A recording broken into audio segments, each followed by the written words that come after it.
Magandang umaga sa inyong lahat!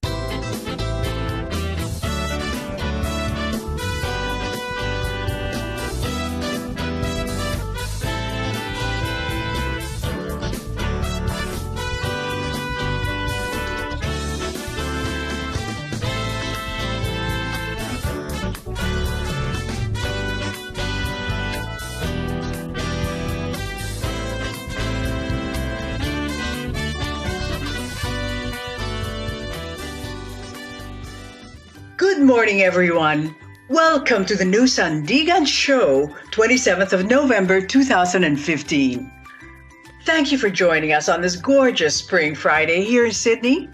On behalf of the new Sandigan team na si Ana Garcia, Ann Calayag, Maryrose Salubre, at Oliver Gadista, ako po ay si Isabel Delgado, ang inyong tagapaglingkod dito po sa ating programa ng New Sandigan, coming to you via 2RDJ 88.1 FM sa inyong mga radyo. At kasabay po ng radyo broadcast, buhat sa mga devices nyo pong mga iPhones, Androids, tablets at PC sa pamamagitan ng aming live streaming sa website na www.2rdj.com.au.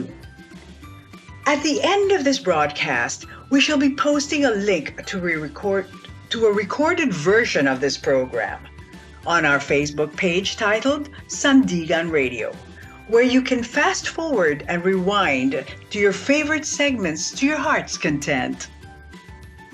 Now let's kick off this bright Friday spring morning with a specially selected OPM by our one and only Master Blaster, only thorn among the roses here at Sandigan, and he's loving it, Oliver Gadista. Buenos días, señor Gadista. ¿Qué música tienes preparada para nosotros esta mañana, Oli? Buenos días to you too, Isabel, and good morning to all our Sandigan listeners. My Spanish is very poquito, so I am gonna talk in English and Tagalog from here onwards. This next song is a song that I've written and is sung by Rivera. This is from his latest album, Heartstrings, and this is entitled Mahal.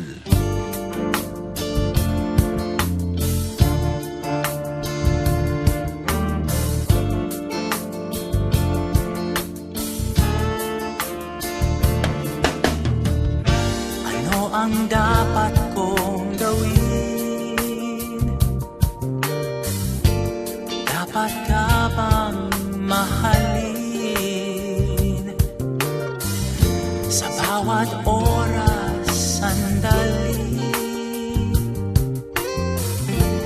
isip di mapakali, tumitigil ang mundo,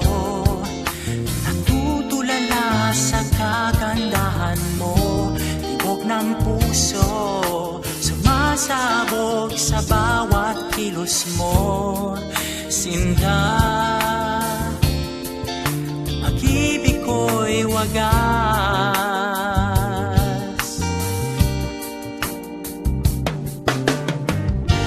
Kahit ano pa ang gawin,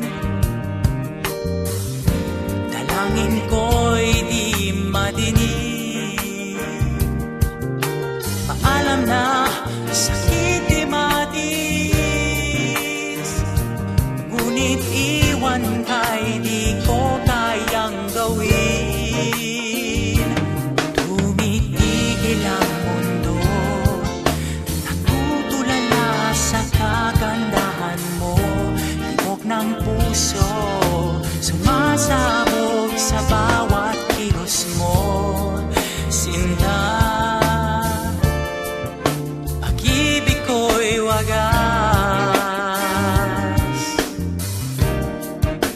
Pag-ibig ko'y hindi mabibili, walang iba pang hihigit. Kung tanong iisa sagot, ako'y sa'yo, sa'yo, sa'yo, sa'yo, sa'yo. Aanhin ang buhay kung ito ay kulang. Kailangan ko ikaw.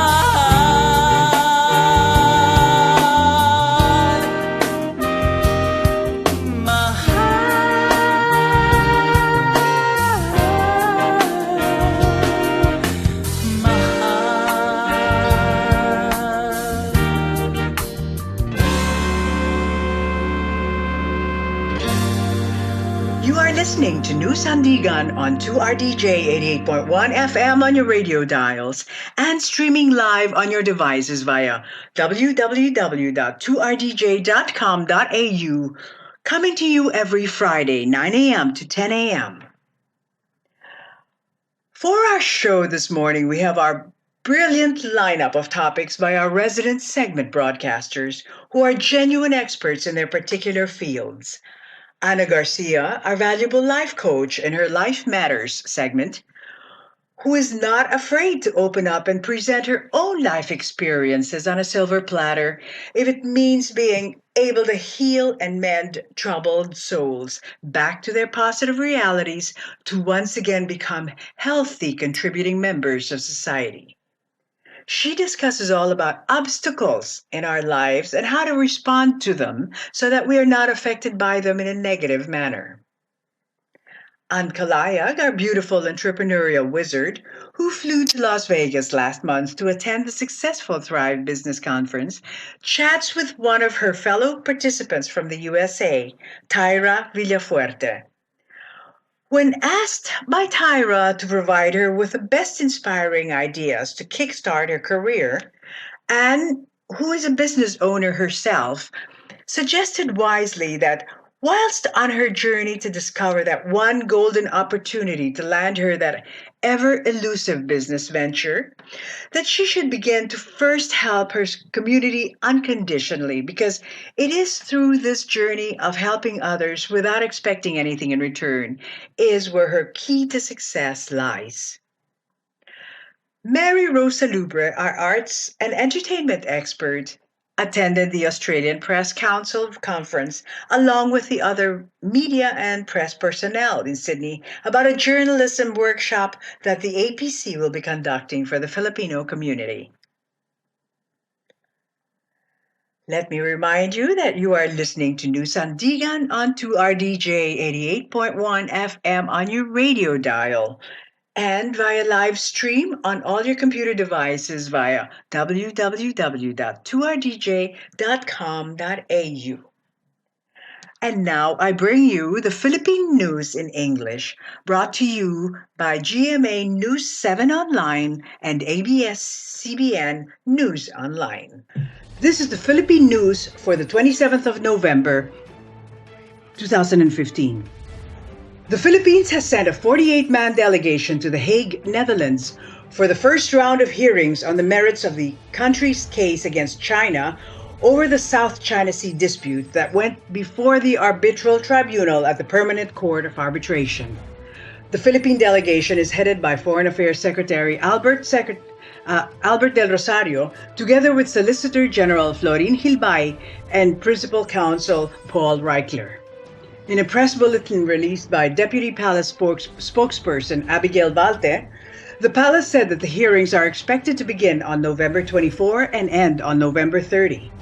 The Philippine contingent is composed of representatives from the executive, legislative, and judicial branches of government.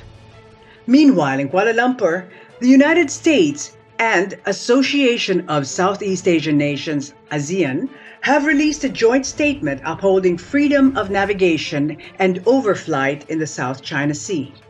The joint statement on ASEAN-US strategic partnership, released by Communications Secretary Sani Coloma, stated, "We reaffirm the importance of maintaining peace and stability, ensuring maritime security and safety, and freedom of navigation, including on and overflight above the South China Sea." The presence of China's second highest official, Premier Li Keqiang, did not stop President Benigno Aquino III from raising the South China Sea issue at every opportunity he got at the ASEAN summit in Kuala Lumpur. After the ASEAN plenary in the morning, the chief executive also raised the maritime dispute at the separate ASEAN summits with China, India, and the United States, and the East Asia summit with China, Japan, and Korea. U.S. President Barack Obama had called for a halt in China's reclamation activities in South China Sea just days ago on a trip to Manila for the APEC leaders meeting. President Aquino's masterful final words were, "On this note, the Philippines reiterates the primacy of the rule of law. We underscore the need for peaceful settlement of disputes in the sea known by many names in accordance with international law, including UNCLOS. We are determined to see our arbitration case to its final, legally binding conclusion, and likewise urge all parties to pursue the establishment of a code of conduct in the South China Sea. A code of conduct has yet to be finalized for claimants in the South China Sea. Davao City Mayor Rodrigo Duterte and Senator Alan Peter Cayetano confirmed Monday night that they will run together in 2016. Duterte and Cayetano made the confirmation in a gathering they attended in Green Hills, San Juan. Cayetano, who has filed his certificate of candidacy for vice president, said that Duterte's entry into the presidential race will be a game changer. Wala siyang pera, wala siyang political machinery, but he will change the game, Cayetano said. For Duterte, his reason for running was simple. He could not accept the Senate Electoral Tribunal ruling on the disqualification case against Senator Grace Poe. As a matter of principle, he said, di ko matanggap. Ayaw ko magkaroon ng natao na half-American, Duterte said. But veteran election lawyer Romulo Macalintal said Duterte's case may be a hard legal battle to hurdle. Macalintal said that if it is true that Duterte is running for president just because Poe was not disqualified by the SET, then this reason for running may be disappointing to the electorate, who expected Duterte to run for good governance and not due to any emotional feeling over the fate of any presidential aspirant. Macalintal believes the issues of citizenship and residency of Poe will reach the Supreme Court, and only time can tell when the High Court would reach a final verdict. The Department of Health on Tuesday urged the public to get vaccine shots against the AH1N1 virus. Dr. Lyndon Lee Sui, DOH manager on emerging and re-emerging infectious diseases, said free vaccines are available, but clarified that these will only be given to those belonging to high-risk groups. He said the free vaccines donated by the World Health Organization will be given to the pregnant women, individuals below 5 years old and above 60 years old, and those with chronic morbidity. Media focus on the AH1N1 virus has been tempered after World Health Organization received complaints of its adverse effects on the world economy. The DOH's call comes on the back of reports that 6 students in Candon City, Ilocos Sur, have contracted the virus. The DOH has already announced this should not be a cause of alarm. It, however, said there will be continuous monitoring and prevention against the spread of the dreaded virus. The country reportedly had its first case in May 2009. Like a regular flu, the common symptoms of AH1N1 are fever, headache, fatigue, muscle or joint pains, lack of appetite, runny nose, sore throat, cough, nausea, and vomiting in some cases. In California, a Filipino man in Maui, Hawaii, was sentenced to 1 year in prison for sexually molesting a 13-year-old boy during church services and functions. According to Maui News, 44-year-old Ramil Duldulao pleaded no contest to a reduced charge of third-degree sexual assault and received 5 years of probation. The incidents occurred in 2013 during activities at the Kingdom Hall of Jehovah's Witness Church in Kihei. Duldulao was ordered to pay $5,400 in restitution to the victim, attend sex offender treatment, and register as a sex offender. Kuala Lumpur, Malaysia, the Association of Southeast Asian Nations, ASEAN, on Saturday signed the ASEAN Convention on Trafficking in Persons, which addresses the issue of human trafficking, especially of women and children.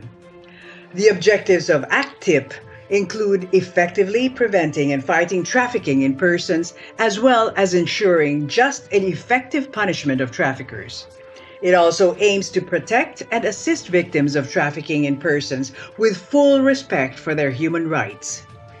This is the second convention signed by ASEAN, following the ASEAN Convention on Counter-Terrorism, which was signed in 2007.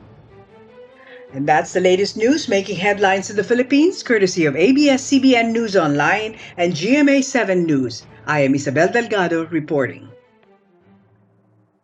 This is New Sandigan on 2RDJ 88.1 FM on your radio dials, broadcasting every Friday 9 a.m. to 10 a.m. right here in the beautiful, magnificent city of Sydney. And now we bring you Ana Garcia discussing all about obstacles in our lives. She enlightens us as to how to respond to obstacles in our daily lives so that we may be able to turn them around to become assets in our existence rather than burdens. Mga kaibigan, si Ana Garcia. Magandang umaga sa inyong lahat. You're listening to Ana Garcia's Life Matters segment. Last week, I received an email from a listener asking, what do I do when I'm faced with obstacles? So I'm going to dedicate this morning to the topic of obstacles and how to make them work in your favor. Everyone loves surprises, but those surprises that we think are not in our favor, we freak out, get frustrated, angry, or depressed about. Obstacles are just surprises which we perceive are working against us. Now, take note that I say perceive. The obstacle itself is only an event. An event is neither good or bad, it just is. And I've used this example before. When it's raining, rain isn't bad. For the person that's planning a day out at the beach, they may perceive it as bad or label it an obstacle. But for the farmer who desperately wants to water his fields, it's a blessing. The rain itself is just rain. And in life, all sorts of things come our way. But our perception of it, our judgment of the event turns it into something bad or is what gives us a negative experience. The good thing is, if it's our perception that creates the suffering, we can change our perception by asking ourselves some questions. How is this obstacle working for me? How is it an opportunity? How is it a blessing? Dr. John D. Martini introduced me to a really good saying that I often repeat to myself when things appear to go wrong. Everything in life helps me on the way and is not in the way. I remember once I studied with a girl at uni and she got up in front of the class to share her story. She said that she'd been planning a long trip around Europe for a while, so she was really excited. She was finally booked and she was about to leave. But then shortly before the trip, she was grabbing something from the top of a cupboard and she slipped off a ladder and broke her leg, and her trip had to be cancelled. You can imagine she was devastated. Now, this was an obstacle for her to living a fulfilled, fun life. But during this time, she ended up spending a lot of time talking with her grandmother, who she never really had time for. She was always rushing. They bonded and they spent a lot of this quality time together. And unexpectedly, after a few months, her grandmother passed away. She was sad to see her grandma pass on, but she was really grateful that she was given another opportunity to be with her through this accident. This was a time she'll never get back. So as Deepak Chopra says, every problem is an opportunity in disguise. So when you're open to this, you open up your life to so many more opportunities. Life becomes an adventure and a solution will come. It becomes an evolution of who you are. Last week, I was watching a story on TV, and it was about a man who was so obese that he hadn't been out of his house for a year. He hadn't showered in a year because he couldn't fit in the shower.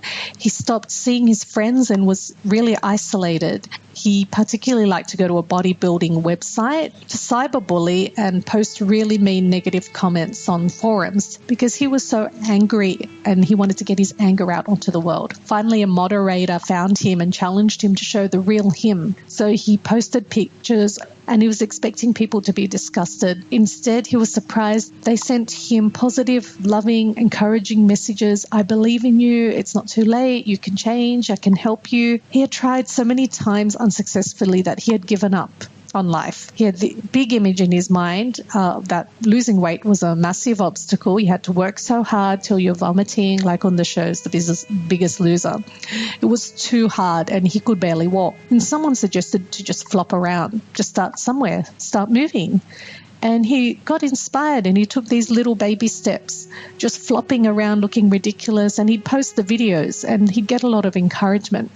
Then he took the next challenge, which was just to walk 10 steps to his kitchen and back and forth, or to eat 7 chicken wings instead of the usual 9. Slowly, consistently, he started losing weight, and someone bought him an inflatable pool and he had his first bath. He started driving again, he started getting his freedom, and these apparently ridiculous steps gave him dignity. And now he lost a tremendous amount of weight and he's exercising in the gym. But someone helped him to see that that big obstacle didn't have to be so big. He started with simple solutions. His self-loathing turned into self-respect, and think what a blessing his life story has been for others who are struggling as well. Sometimes for us, even after asking questions, it's hard to see how it is benefiting us. In these moments, just surrender.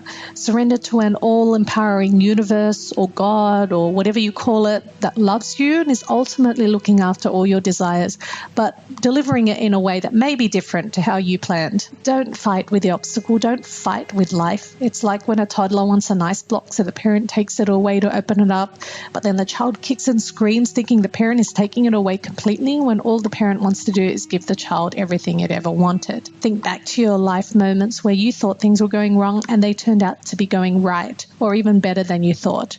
That's the benefit of hindsight. Just trust. One of the statements I say is everything works out seamlessly and easily, even if the solution doesn't look that way. And I trust. Like Florence Scovel Shin says, often before a demonstration or manifestation, the direct opposite appears. And this is when you need to hold steady onto faith and believe in what you cannot see. Remain calm. What you desire is on its way. It may just be in a different form to what you expect. Ship sailing on calm waters. So it won't come in with you jumping up and down, being frantic and panicking. So when something happens that you think is not in your favor, ask yourself empowering questions or stop. Take a walk in the garden or park or the beach. Go back to nature. Take some silent time. Rather than rant about it or explode onto social media, go within. Find the answer inside. You have all the resources to handle this, or you wouldn't have been given the experience. It's actually the attachment to results that gets us stressed. And Neil Donald Walsh, in his tips to live a happier life, said, drop expectations, just have preferences. Rather than I must have this result in this way, say, I'd like this to happen, but if it doesn't, I'm okay with that, and something better comes along. Do this and you'll live a happier life. Bless what is. Bless what shows up in your life. Don't resist the apparent obstacle, because there's a saying, what you resist persists. All obstacles are in our perception. So it just means in any moment you're encountering an obstacle, tap into the positive, the benefits. You have the choice to see it working for you or against you. It's that saying, do you see the glass half full or half empty? Or 2 people in prison, one saw the bars, one saw the stars. Last week I met a man in his late 40s living near me. And we got talking and he shared his very interesting life story. He had just been through a big divorce, and he said he had everything society tells you to make you happy. A massive house, expensive car, kids in private school, family business. Then he lost everything and is now starting from scratch. He had to sell his car, find somewhere to rent. He had nothing. His friends asked him, how is he not depressed? Divorce is such a big obstacle. Yes, there was pain for him, but then after that, he travelled overseas for 6 months to get in touch with his roots, and he's come to see his divorce as the biggest blessing of his life. He feels like he had been given a blank canvas to start again and do what he loves. Before, he was always stressed and working to pay for all those possessions which are now gone. He lived his life pleasing everyone and is now stripped away from all he possessed, and he's following that voice within, rediscovering himself. He has a good relationship with his kids, and now he wants to help other people going through such a crisis. If you have any topics that you'd like me to discuss or any questions, you can also contact me on Anna, ANNA, at valuelifecoaching.com. That's Anna at valuelifecoaching.com. Hi, this is Frances Castley, and you're listening to Sandigan. This next song is The Conversation.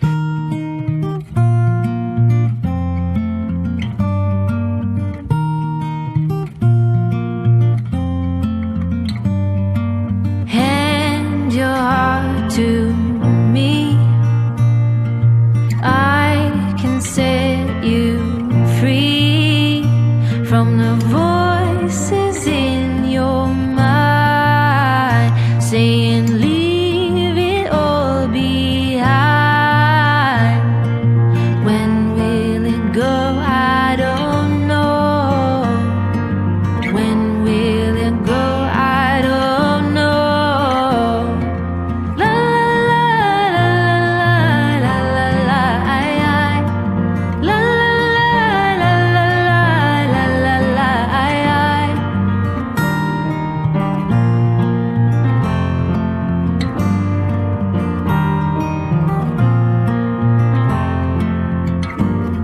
Don't run too fast, I can't keep up. This hiding game is not fun. I can't breathe, it's too heavy. Don't make me cry, it's so petty. When will it go? I don't know. When will it go? I don't know. La la la la la la la la la la la la. But don't just give up like that. Don't fall on your face so flat. Keep in mind your heart's still alive. Breathe in the air to remind your mind that all is good, all is well. There's nothing to write or to tell of the things that taint your soul, that keep you from feeling whole. La la la la la la la la la la la la la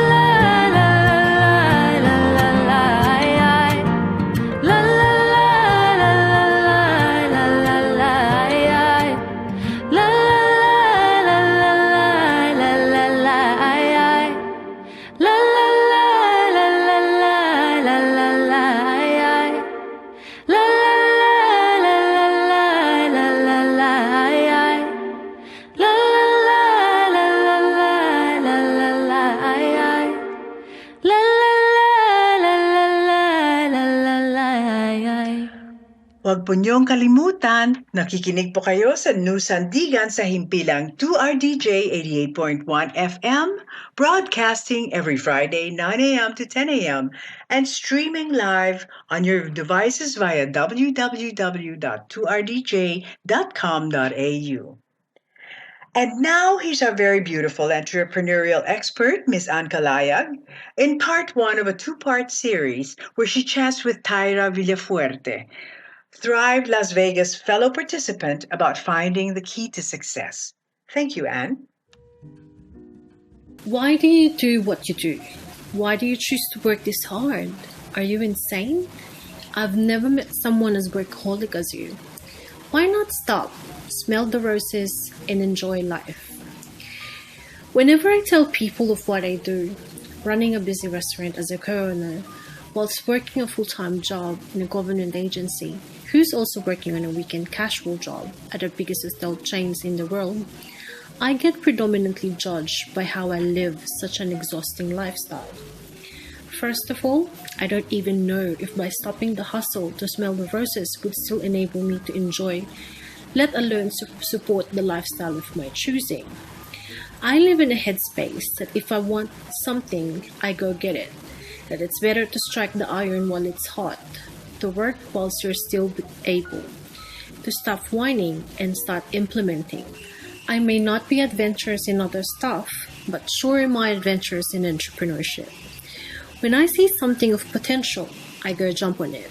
I invest not only financially, but I invest wholeheartedly my time and self.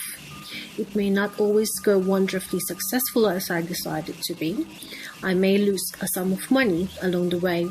Trust in associates may break, but I will always be rich with the first-hand learning gained through only experiencing the things personally.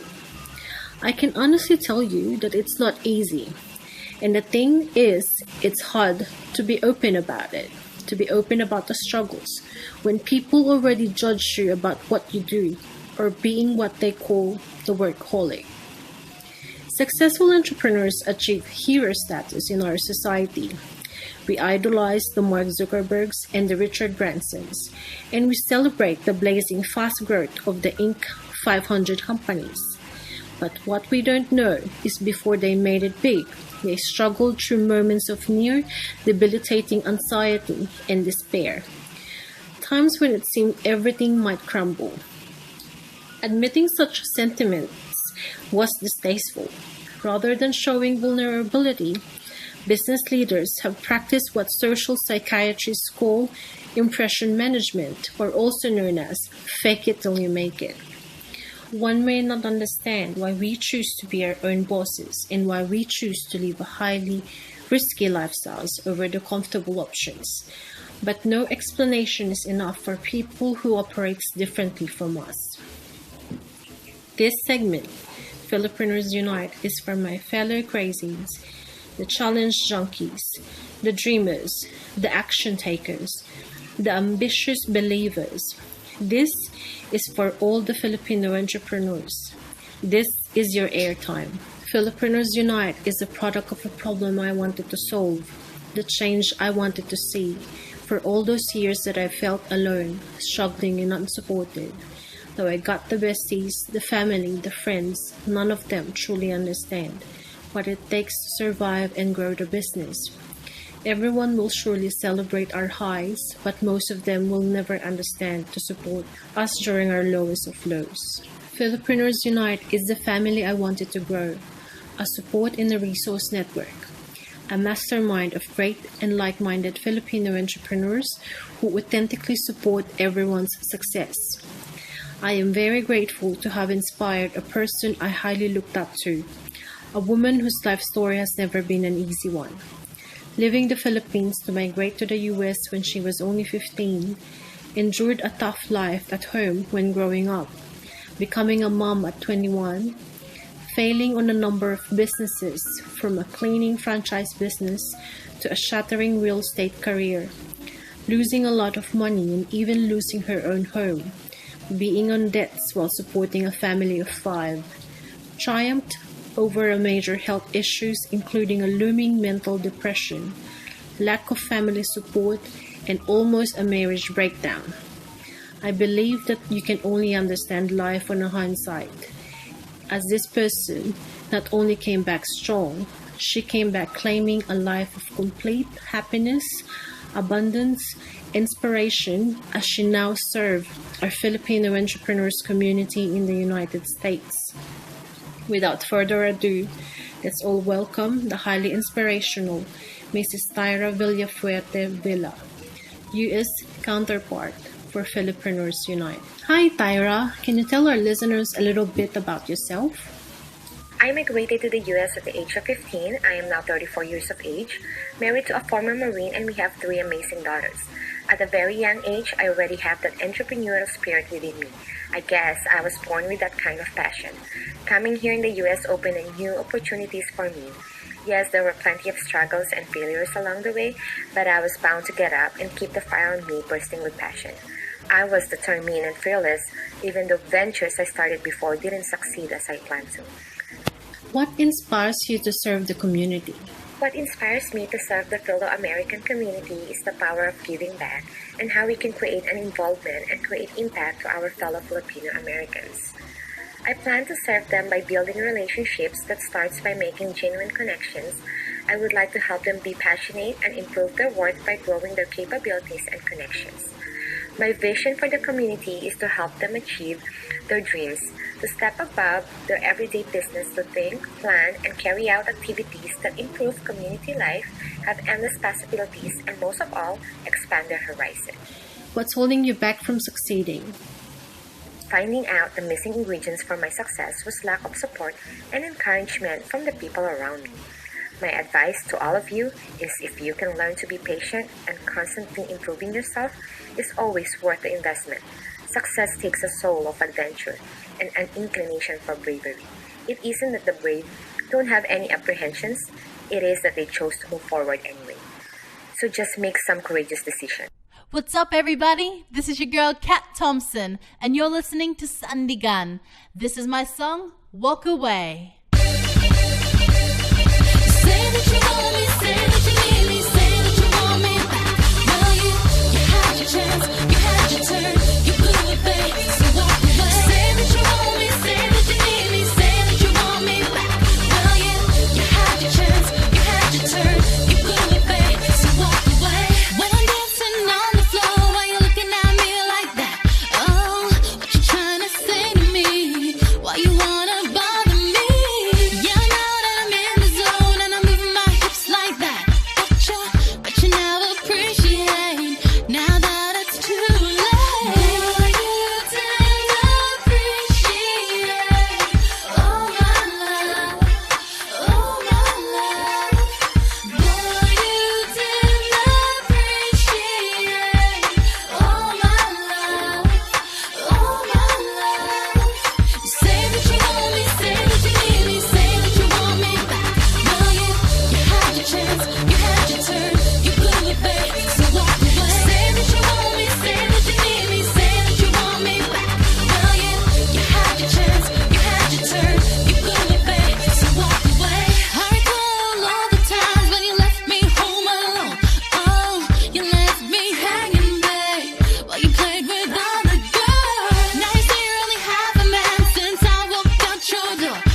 it's too late. Boy, you didn't appreciate all my love, all my love.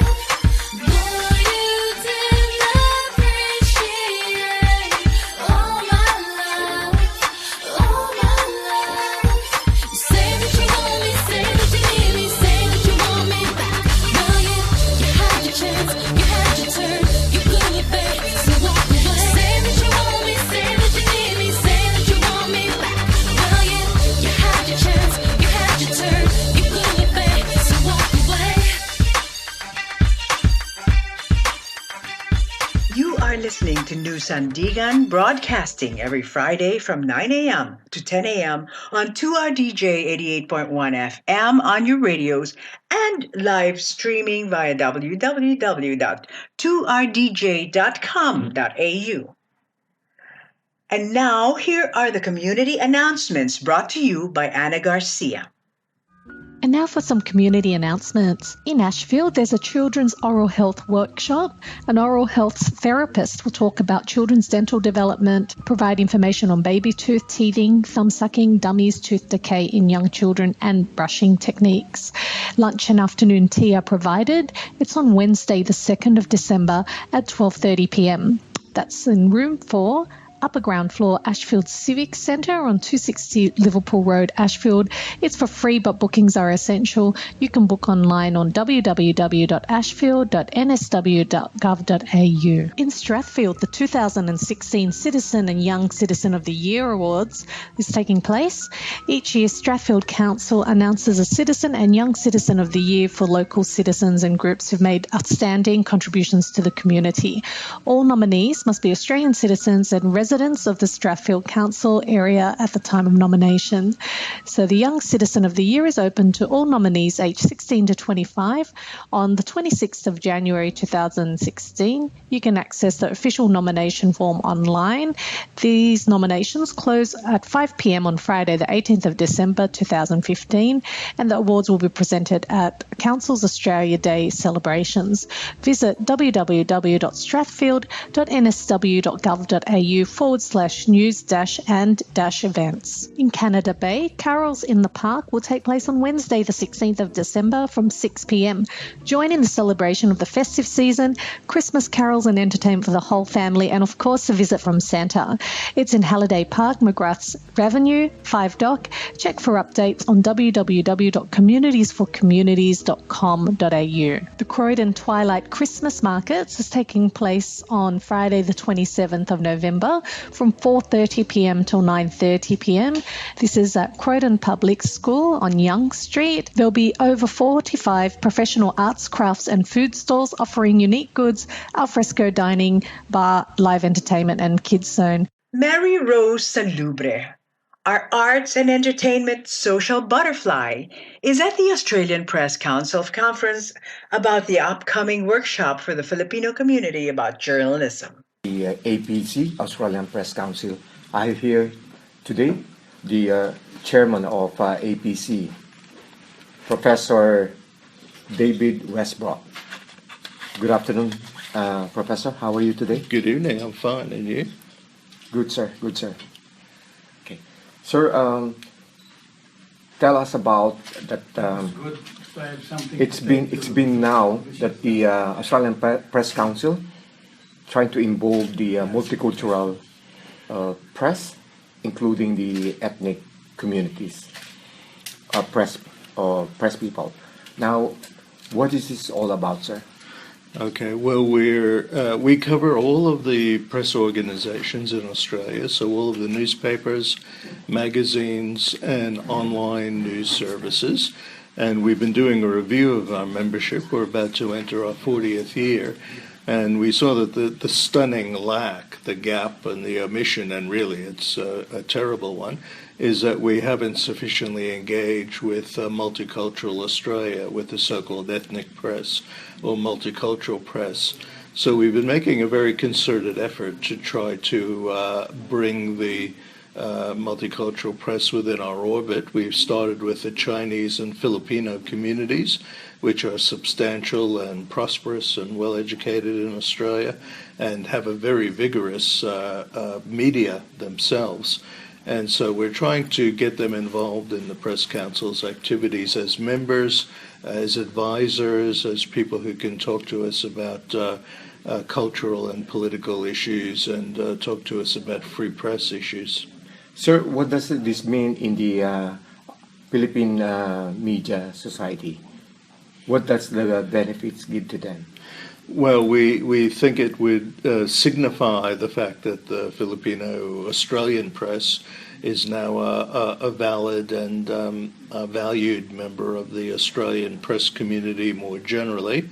We can help with education and training of journalists. A lot of the Filipino press organizations are small and have a lot of volunteers. We can help with training them. We can also help advocate for the free press in the Philippines and draw attention to some of the problems that reporters and publications have in the Philippines. So there are many advantages on a global level, I think, for the Filipino press. And then the same advantages as apply to all the individual media organizations. We have about 900 members across Australia, and that is we handle all the complaints against them, we set standards, we provide education and training, we keep government off their back, we try to, when we resolve disputes, we try to keep them out of the courts and out of legal proceedings, which are much more fraught and expensive. Sounds good. How soon would that be, sir, for this training that we're talking about here? Well, we would need the different organizations to become members. It would take us just a little while to assess that and set the right fee, and then take the membership to our application to our full council to get validated. But after that time, we could work in education and training pretty quickly. We have on staff people who are former university professors in media and journalism. We work with the union and with the press organizations in developing relevant materials. So they might be in relation to how the Press Council works and our standards. They might be about new media law issues, say changes to defamation law, or metadata or anti-terrorism laws and how they might entangle journalists. So whatever is wanted by the publications, we're happy to develop a program that would assist them and bring it to them. Is there any time frame for this training, sir, or just... No, just whenever we can all fit it in, whenever it works for all of us, timing-wise. Okay.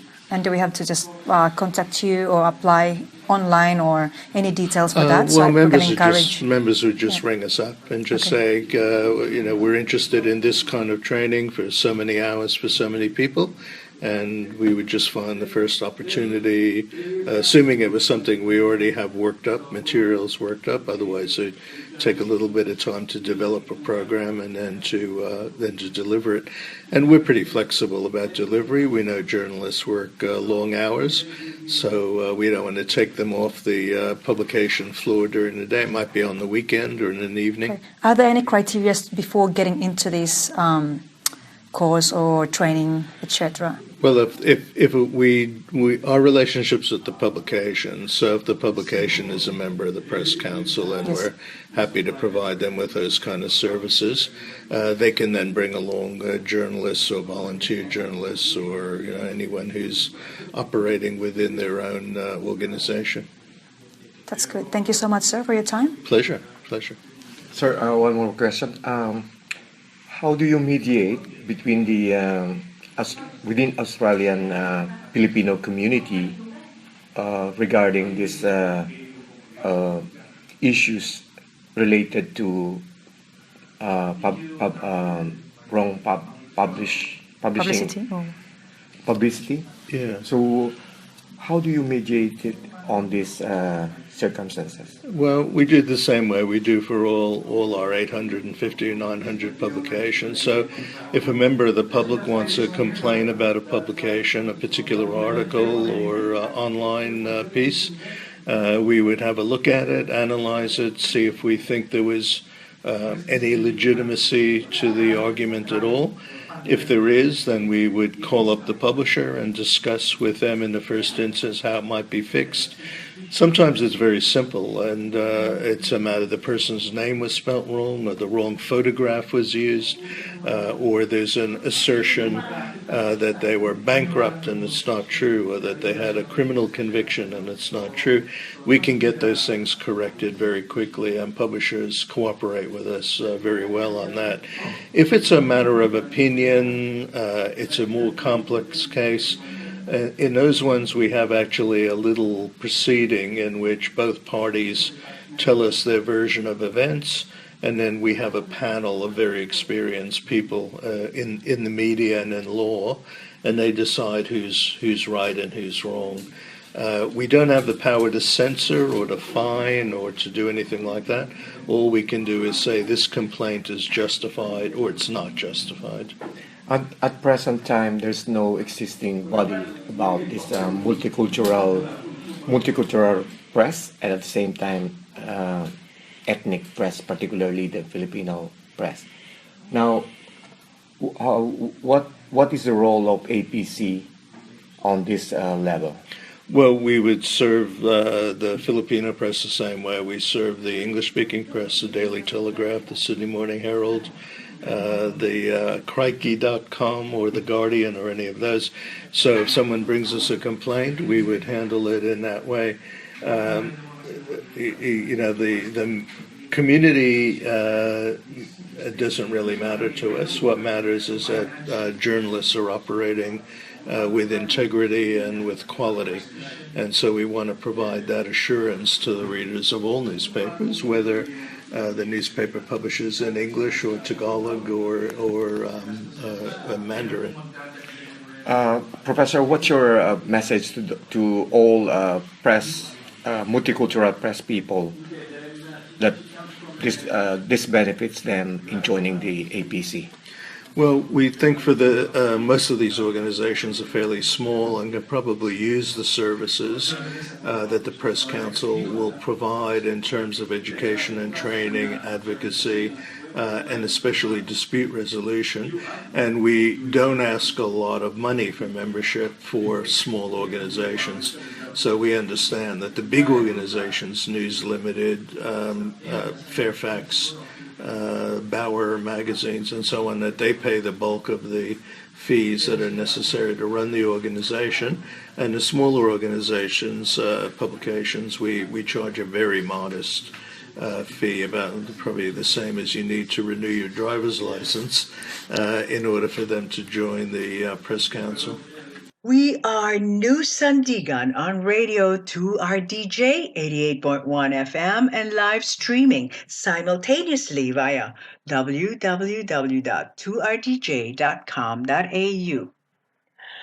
At this point, I would like to encourage all our listeners out there to please leave us some feedback on our Facebook page, Sandigan Radio, about our show today. Whether it be in the form of compliments or constructive criticisms, just talk to us and give us your thoughts and opinions as to how we're progressing or what we're doing wrong, or if we're meeting your expectations and making you happy. Or if you have any particular topic that you might want us to cover or a segment that you might want us to include in our shows. It is important to us at New Sandigan that we bring you a show tailor-made for your exact preferences. We are constantly growing, and the only way that we can ensure that the path or the direction we're taking is the correct one is if we hear from you. So it's of utmost importance, mga kaibigan, that we hear from you, please, okay? Thank you. Now, for those who are not too computer conversant, you may use the header keys up on the top of this page. Send message denotes you send a message privately to Sandigan. Share allows you to share the links to any Sandigan recorded program on your timeline or to your friends.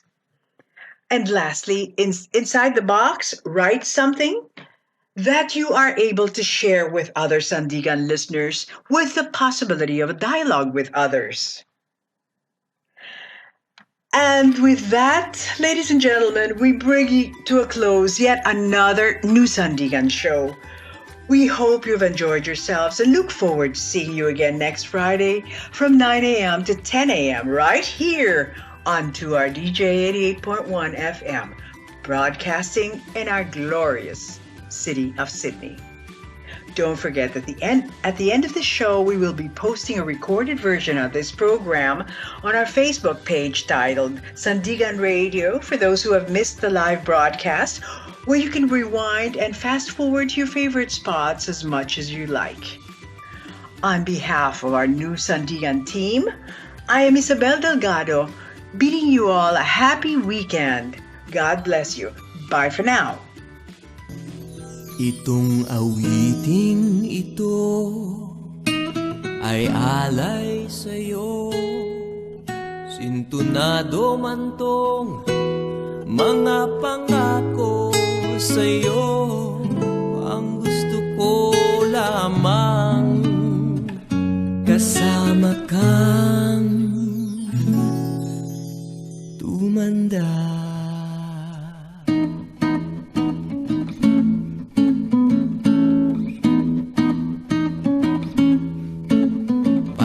Tawanin kita pag hindi ka masaya, bubuhatin kita pag may rayuma ka na, o kay sarap isipin kasama kang tumanda. Ibibili ng balot pag mahinang tuhod, ikukuha ng gamot pag sumakit ang likod, o kay sarap isipin kasama kang tumanda.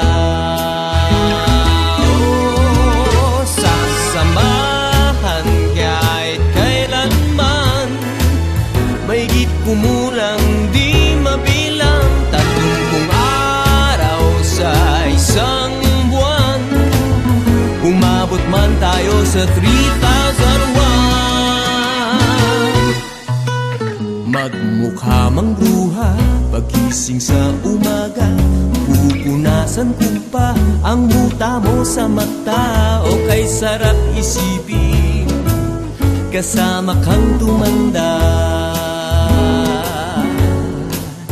Paglalaba pa kita matapos mamalansya, kahit abut-abutin man ako ng pasma, o kay sarap isipin kasama kang tumanda.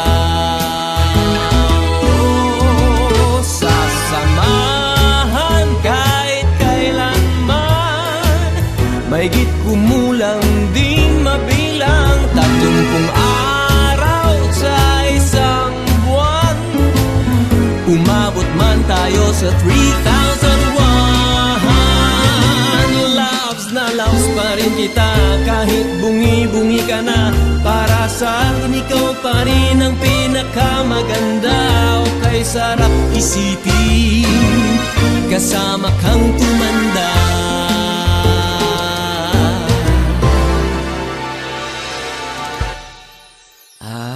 Nangangako sa'yo pag sinagot mong oo, iaalay sa'yo buong puso ko. Sumang-ayon ka lamang kasama